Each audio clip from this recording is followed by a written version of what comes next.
Yes, democracy is good for Africa.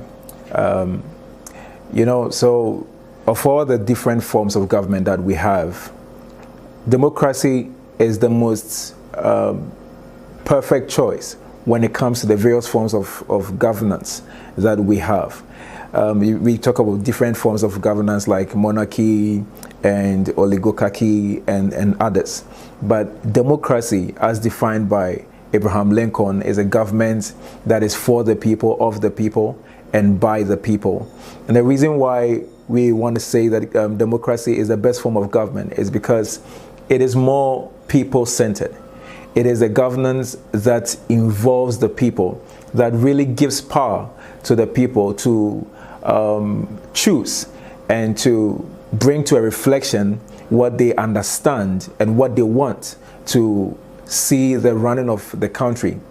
And so that is basically a bit of an explanation of why democracy is good for Africa.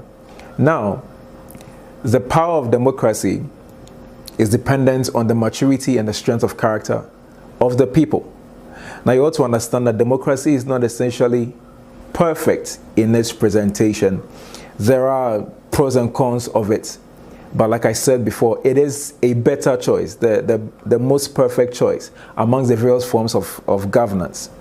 Now, the reason or the very thing that would make democracy potent for a group of people, as said earlier, is the strength of character of the people. And that becomes more or less, it's what determines the weakness or the strength of this form of governance. And so there is that aspect of the leadership where those spearheading this form of governance will do so based on their expertise and the strength of their character.